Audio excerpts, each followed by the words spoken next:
Hi, I'm Ryan Szymanski, curator of Battleship New Jersey Museum and Memorial. We are currently in the very bottom of Battleship New Jersey, down on 7th deck, and this space is forward diesel. So we are aft of the forward gun turrets. Right here next to me is the forward diesel generator, what's left of it. It was stripped for parts by the Navy before the battleship got it. We are underneath of the evaporators. We're going to do a separate video on those in the near future. But today's video isn't about the diesels or the evaporators or this space. It's what this space accesses. So we are near the entrances to what I like to call the Catacombs. And the Catacombs are they're basically a wiring trunk of framework that exists from forward diesel that goes forward, and it allows you to access a lot of the pump rooms and substations and underneath of the turrets and other things on the forward part of the ship. And it's where a lot of the heavy duty electrical equipment or electrical power runs from, because auxiliary diesel is able to produce a lot of that power in an emergency. It's got a switchboard above us for that. All right, so follow me and let's crawl around. Down here we have a lot of pumps and compressors, and this is all part of the equipment that we use to start the ship if we don't have steam power built up.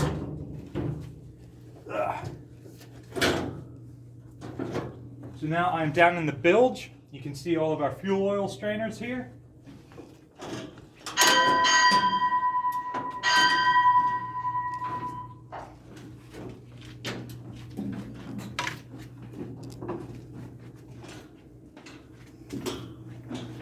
These are big air compressor tanks. When we're starting up the ship, we can use electrical power from the diesel to create compressed air, and that compressed air simulates steam, so we can start some of the steam engines, which then are creating more power so that we can eventually start the boilers.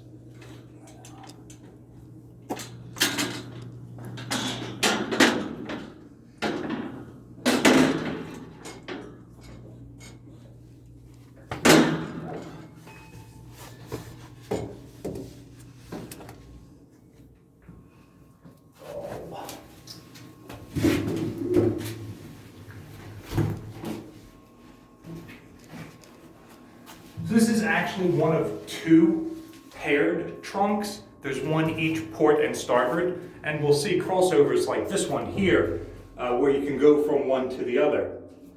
But you can look and see all of the heavy-duty wiring that runs through these spaces.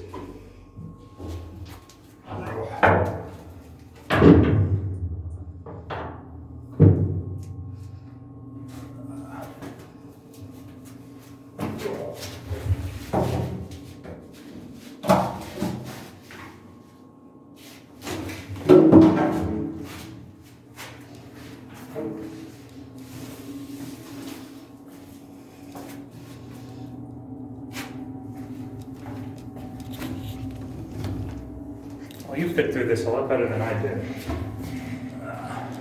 Let's shine that light in there and see what we've got. Not quite sure what that space is. Look at that janky ladder there. See how it's just bent bars welded on? This is painted the brownish red color. Those bars were not bent in 1943 when they were added. They have seen some use. Look at these big 440 cables. Iowa-class battleships have all three types of power. They have 440, sometimes called 480, 220, and 110. And you can tell by the thickness of the cable more or less what voltage it's going to be.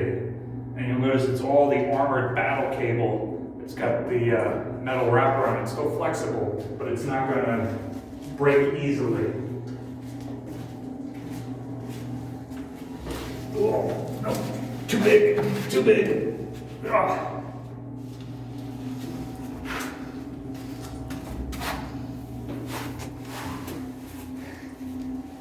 Some old sailor instructions. What is through there? Just more cut-throughs.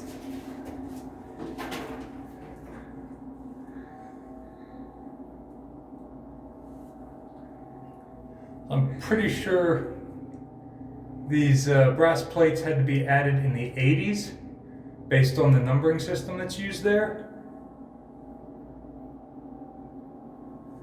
And if you look down here, those orange arrows were installed when the ship was mothballed, so that as inspectors were coming through the darkened ship, much like we are today, they know the way out, and those are reflective, so their flashlights can pick them up.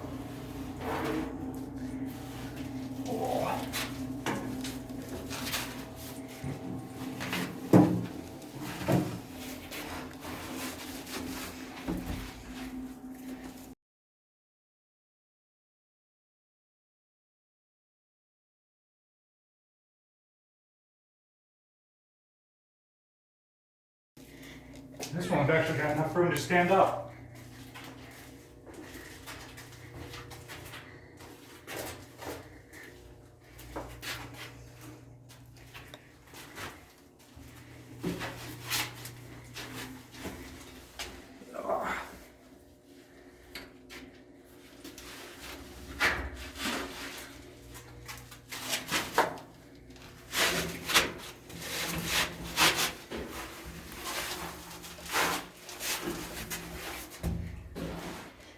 I swear these get smaller.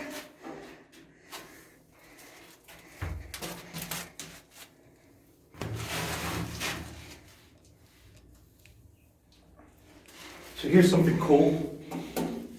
This is a desiccant tack that was left when the ship was mothballed, as is this asbestos hazard sign, which there's no insulation in here, so I'm not sure that there's no asbestos. So they just slap those stickers up everywhere. Part of the mothballing process includes putting in dehumidification equipment.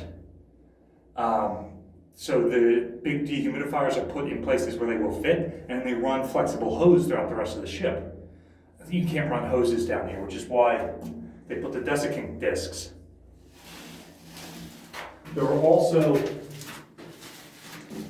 access to fuel tanks beneath us. And often as part of the mothballing process, those covers are removed, and these gratings are put over top so that that space can air out. I'm not sure why they went through the trouble of bringing these covers down here if they weren't going to have these open. I don't think that the museum went through and sealed them again, but maybe that was done when the ship was being transported here. I cannot say with any certainty that anyone from the museum has ever been down here since we took over the ship. So we're going to have to go through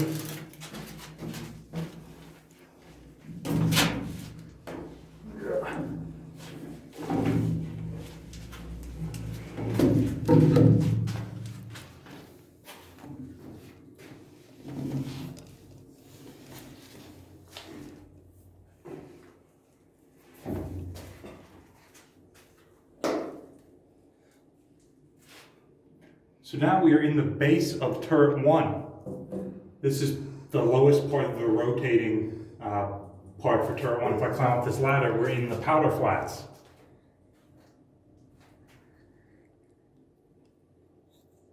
So let's see where we want to go from here.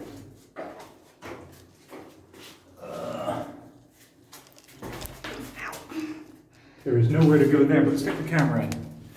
So all of that power, that is how we power all the motors that rotate and elevate the guns and all the equipment inside. And that is the very center of the gun turret at the bottom. And there's that central stalk that goes up the center of the turret, and that's where the ladder is that the crew used to climb up. So very important to be able to access this space. Here's another cool object, a dummy bar, breaker bar. So when you're dogging the hatch,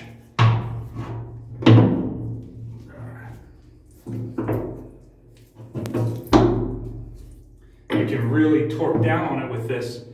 This one doesn't seem to be the right size for this hatch. to get enough leverage to really make it watertight. Now this one has really seen some shit. Looks like it's made out of brass. I would be surprised if it dates back to World War II, because there were metal shortages. They didn't even make the bell out of brass, they made it out of steel. But this looks real old. I'm wondering if when they reactivated the ship in Korea or Vietnam, if they didn't go to one of the older World War II ships and strip this off. It's just a piece of pipe stock that's been cut, but I'm sure it has a story to tell, and it's clearly been through some stuff. Let's head through this way.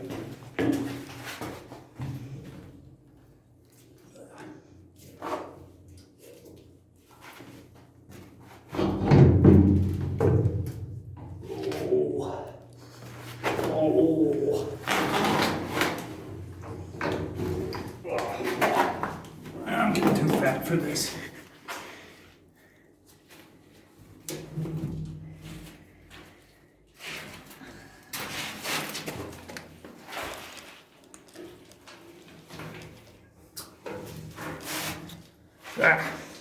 So at this point, the port side channel has ended. The starboard side one runs from there all the way back to forward diesel and also ends here. Let's start heading down that way.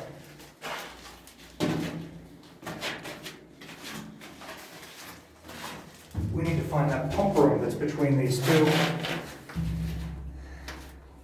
There.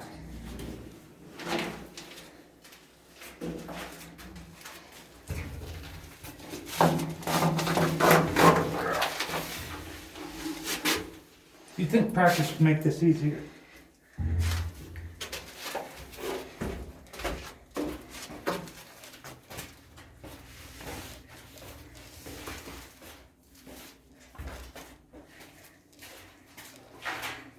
Here it is.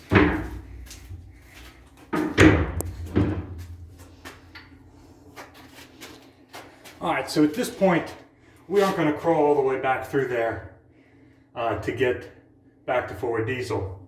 This is pump room number 3, where the pit sword is. So check out this video below that we did on that. But this space is also accessed by the catacombs. Oh.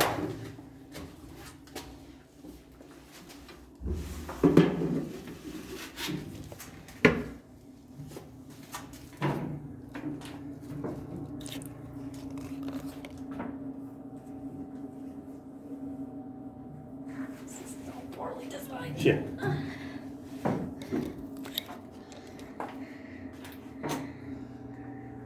So one of my favorite stories about this ship, in the 1980s, this crew was an absolute damage control powerhouse.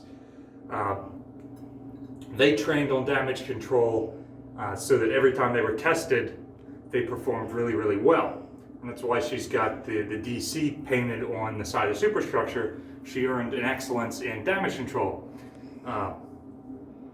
One of the tests they gave to the repair party was they had to get from point A to point B to access a damaged area with certain stuff shut down because it was flooded and whatnot. It was all simulated.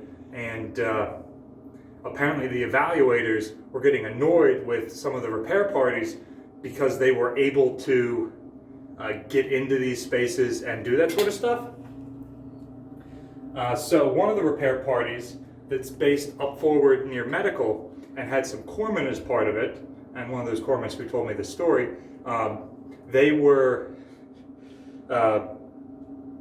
really able to get everywhere. So the evaluators didn't want them involved. They wanted to do something else. So they shut down every possible way from medical to, I believe it was CIC, which is near forward diesel. Well, somehow these guys managed to make it down into the catacombs here, which the evaluators didn't know about, and they were able to crawl through there to get to CIC and apparently that just drove the evaluators crazy.